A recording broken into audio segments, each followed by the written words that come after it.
Endobeso. Kugenda mu mukaaga n'ekifo tifama ekintu eky'omuziki.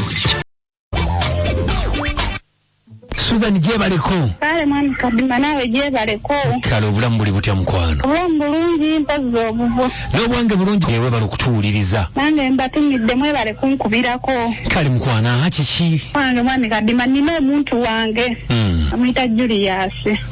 Omwami oyo mwagala nnyo kuba nkoledde ebirungi bingi nga wokiwulira. Yakoledde ebirungi bingi. Bingi anfuddeko andabiridde. Semmera nga obitegeera nga ffe abakyala. Muli bafumbo. Tetuli.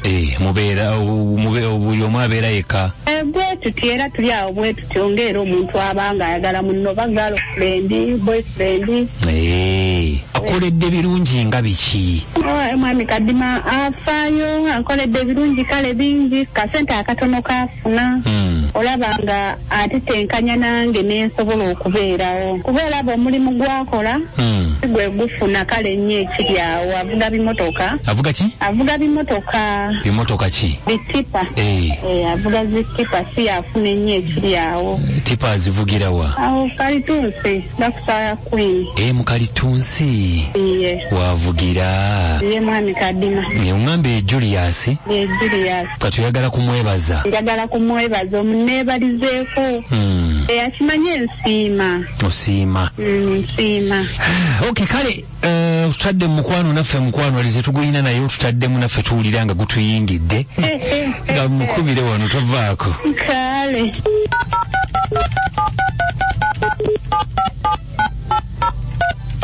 Njana mukuwa nawe oyogereko naye. Tewali buzibu. Okay kale.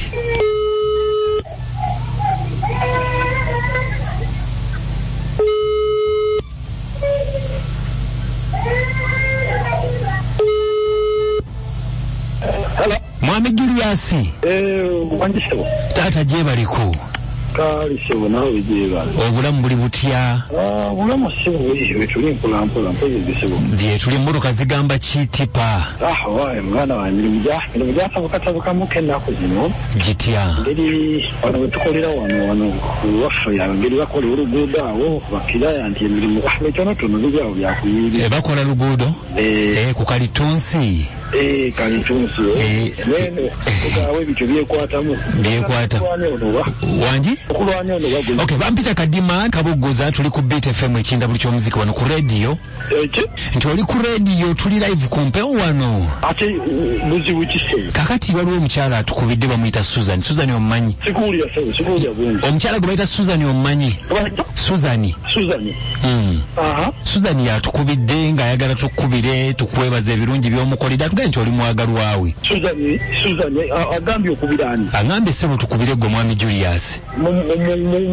Mwami Julius mugambe ki? Anti twagala kusiima ebirungi by'omukolera tugaye nti omukoledde ebirungi bingi nnyo n'omuwa akasente bizinensi. Wanji? Ogambye okubiddaani sebo. Nkubidde mwami Julius sebo. Nedda sebo musi mwami Julius. Ate tongambye nti okola ku musenyu. Musenyu gwawa mukulu sebo. Mukulu? Sebo. Anti njogedde naawe. Okumalirangako obudde wano. Ani agambye okubidde Julius era muwaani waawa. Anti omukyala bamuyita Suzani. Simumanyi agambye okubirani. Agambye nkubire mwami Julius mwebaze. Ndisinze Julius. Yeggwani taata. Ebadi nze ndi musajja na musiramu mpita Julius ndi mukafiri. Ndi musajja. Mwami Julius. Julius. Wanga satommanyi. Wani nkumanyiddewa. Lwaki weesiriwaza ng'osinika ebyo ebinyi? Gambye alina kulyako mulundi gumu. Kunyumira maka. Yewe ati mujanga muzungira ku bantu. Mumaliriza obudde. Ate Wangwana gakimanyi nti oli mufumbo. Ani? Suzani. Wange? Omuwulidde ng'eddoboozi lye. Yeye muwulidde yeye. Nziremu mukubire.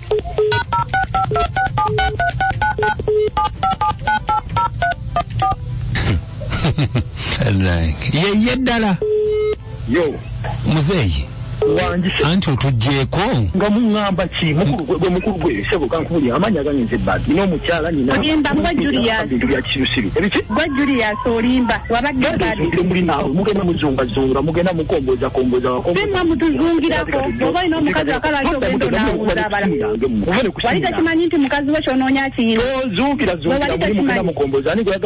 kati nno ojja kunjagala kumpaka ku ddembe ate ne mukazi we alina okukimanya nti nange gyendi siwe wajja ozunga olinga kawawakunti kati ogamba nze nkuzungirako mukazi yakwana awaayi obadde okimanyi nti mufumbo mbadde simanyi eyaŋŋamba mumazeyo naye ebbanga ki myezi ng'esatu naye nze abadde andaga nti waali ng'era tewali mbeera yonna obadde okimanyi nti alina omukazi oba tokimanyi kati bane tugenda kukola tutya owange alina okunjagala kuba nange wendi ye yakwana nze atandyako gumwadduke alina okunnyanjula alina okubeera nange alina okukyala ewaffe tugendeko mbawuliza tulabe mukwano kale sebo neyanziza obuyambi kale